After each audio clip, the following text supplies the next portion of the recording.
Kinematics का numerical 45 कर रहे हैं हम। A man is sitting on a shore of river. He is in the line of 1 meter long boat and is 5.5 meter away from the center of the boat. He wishes to throw an apple into the boat. If he can throw the apple only with a speed of 10 meter per second, find minimum and maximum angle of projection for successful shot. Assume that the point of projection and the edge of the boat are same horizontal level.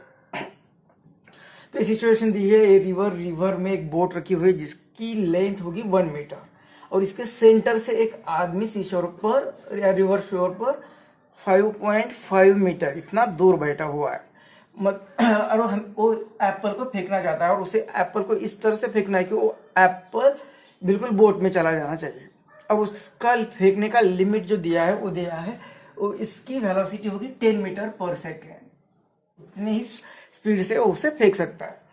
तो उसे angle adjust करना पड़ेगा और वो कितना angle होना चाहिए, minimum to maximum, कि मिनिमम एंगल कितना होगा, मैक्सिमम एंगल कितना होगा, ताकि ये जो एप्पल होगा एप्पल इसके बीच में ही गिरना चाहिए। तो इसे जो और उन्होंने कहा है कि ये जो बोट होगी वो हॉरिजॉन्टल लेवल पे होगी, मतलब उनको रेंज देना था। जिसके प्रीवियस एग्जांपल जो क्रिकेटर का किया था, उसने जो बॉल को शॉट किया था, वो बॉल कौन सी चेयर पे गिरेगा इस, और वो चेयर जो रखी थी वो कुछ हाइट पर रखी थी। तो यहाँ पे उन्होंने क्लियरली मेंशन किया है कि ये बोट जो होगी और उसका जो जहाँ से वो थ्रो कर रहा है वो एक ही प्लेन में होगी, मतलब यहाँ से फेंकने के बाद, प्रोजेक्ट करने के बाद जहाँ पे गिरेगा वो डिस्टेंस रेंज होगा, ये कहना है। अब ये जो यहाँ से यहाँ पे फेंक दिया तो ये रेंज होगी। यहाँ से यहाँ भी वो फेंक सकता है, यहाँ से यहाँ पे भी फेंक सकता है। उसका टारगेट सिर्फ उस ये है कि वो बोट में जाना चाहिए, अलग अलग एंगल पर बोट पे जाना चाहिए। तो ऐसे कौन से एंगल होंगे, सबसे कम कौन सा होगा, सबसे ज्यादा कौन सा होगा। तो इसके दो एंड होगी, एक और ये दो, तो और यहाँ से वो फेंक रहा है तो ये डिस्टेंस, इसे ए मान लिया, इसे बी मान लिया और इसे सी मान लिया। तो ए टू बी एक रेंज होगी और ए टू यहाँ से एक रेंज होगी। तो ये रेंज लेके हम वो एंगल फाइंड कर सकते हैं। रेंज का फॉर्मूला हमें पता है कितना होता है, u square sine 2 theta divided by g. ये होगा रेंज का फॉर्मूला। अब रेंज हमें ए टू बी, मतलब ये मिनिमम रेंज जो होगी ये हमें पता है। ये मिनिमम रेंज जो होगी वो हमें पता है, वो कितनी है, यहाँ से यहाँ तक का डिस्टेंस, वो कितना डिस्टेंस होगा, यहाँ से सेंटर तक का डिस्टेंस दिया है 5.5 और इसकी लेंथ दी है 1 मीटर, मतलब सेंटर तक लेंथ कितनी होगी 0.5 मीटर और फिर यहाँ से 0.5 मीटर।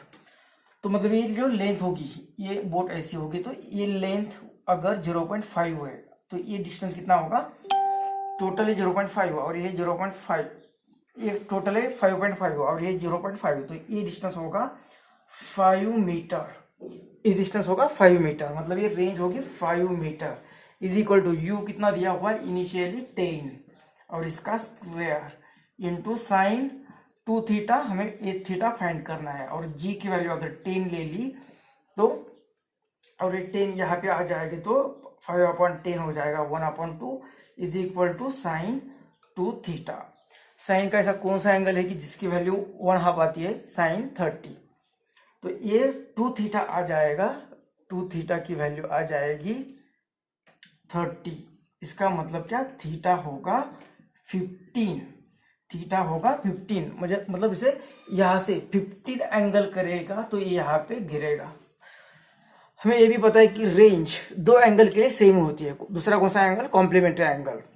इसका कॉम्प्लीमेंट्री एंगल 90 - 15 जो भी होगा, इसका थीटा 2, ये थीटा 1, 90 - 15 जो कुछ भी आएगा 5 to 75, उस एंगल के लिए भी रेंज यही रहेगी।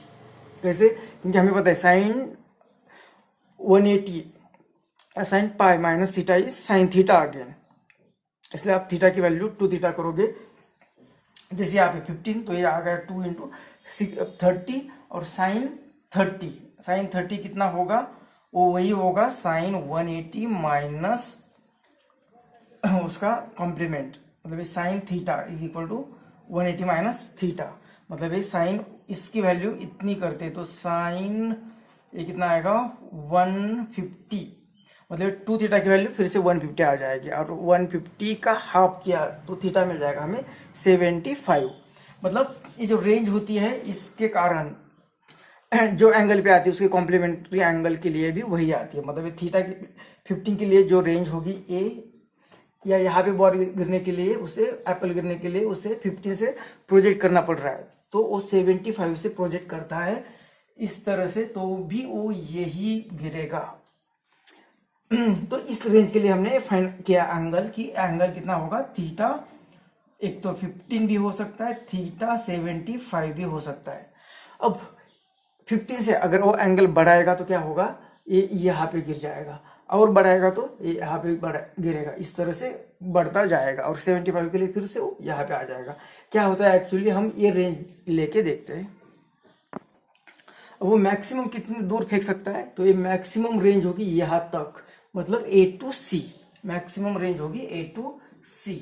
और ये कितनी होगी, तो यू इसकी फाइंड कर सकते हैं, लेंथ कितनी है, तो यहाँ से यहाँ तक है 5.5, और यहाँ से यहाँ तक है 0.5, मतलब ये आएगी 6, ये आएगी 6 metre, is equal to u square, u कितना है 10 का स्क्वायर इंटू साइन 2 थीटा। इस रेंज के लिए हमें एंगल फाइंड करना है, डिवाइडेड बाई जी, मतलब ये जी चला गया और ये यहाँ पे आ गया, तो 6/10 is equal to sine 2 theta.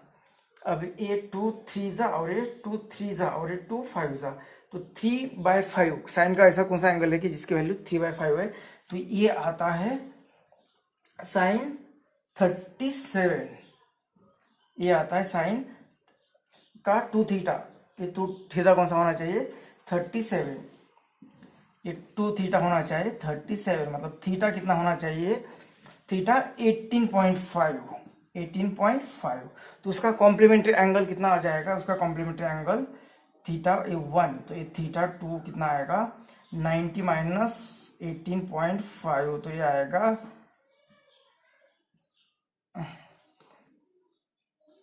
71.5, इतना आ जाएगा।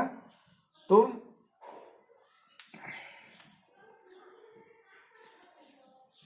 इस रेंज के लिए, ये था रेंज कौन सा A to B के लिए, इतना एंगल, इस एंगल के लिए वो रेंज आएगी। और ये दूसरी रेंज कौन सी फाइंड की हमने A to C, उसके लिए थीटा कौन सा मिल रहा है, एक मिला है 18.5 और दूसरा मिला है 71.5। अब यहाँ पे क्या होगा कि 15 एंगल से वो जब उसे बॉल को प्रोजेक्ट करेगा तो ये यहाँ पे आ जाएगा, 15 से आगे बढ़ेगा तो ये कुछ तो यहाँ पे आ जाएगा, जैसे कि 16 एंगल बनाया तो ये कहीं पे यहाँ पे आएगा, 17 के लिए यहाँ पे आ जाएगा, 18 किया तो ये यहाँ से यहाँ पे आएगा, मतलब 15 के लिए ये रेंज ए मिलेगी और 18 के लिए ये रेंज ए मिलेगी। अब जैसे मतलब एंगल बढ़ रहा है उसकी रेंज बढ़ती जाएगी, 18 के बाद 19 किया तो ये यहाँ से मतलब आउट ऑफ बोट चला जाएगा, बोट में नहीं गिरेगा, 20 के लिए बोट में नहीं चला जाएगा, 13 के लिए बोट में नहीं आएगा। ये जैसे रेंज बढ़ रही है, इस यहाँ पे देखो जैसे एंगल बढ़ेगा रेंज बढ़ेगी, तो जैसे थीटा बढ़ रहा है रेंज बढ़ती जाएगी और वो आउट ऑफ बोट चला जाएगा, मतलब 18 के बाद वो बोट में नहीं आएगा। कब तक, जब तक वो फिर से 70 यहाँ पे 1.5 मतलब अप्रॉक्स 72 नहीं होता तब तक वो बाहर ही रहेगा, फिर 72 के बाद वो यहाँ पे आ जाएगा, और उसके बाद फिर एंगल बढ़ा रहे हो तो ये इस साइड में आएगा, और यहाँ पे फिर एंगल जैसे बढ़ाते जाओगे 73 74 के लिए यहाँ पे आएगा, और 75 के लिए फिर से वो यहाँ पे गिरेगा। मतलब यहाँ पे किसके लिए वो बोट में फेंकना है उसे, तो 15 to 18, जैसे 15 से बढ़ाएगा तो ये एप्पल इस तरह पे मूव होगा, और यहाँ पे 18 के लिए 18 से या 18.5 से वो बाहर चला जाएगा और बोट में नहीं आ जाएगा, और फिर 72 के लिए यहाँ पे गिरेगा, और 72 के बाद फिर से 75 तक वो बोट में ही आ जाएगा।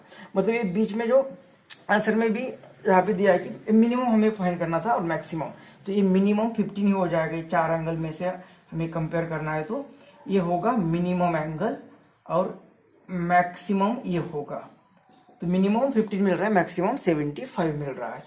और ये 71.5 to 18.5 इसके लिए हमें एंगल नहीं मिलेगा, मतलब ये बीच में 71.5 माइनस 18.5, तो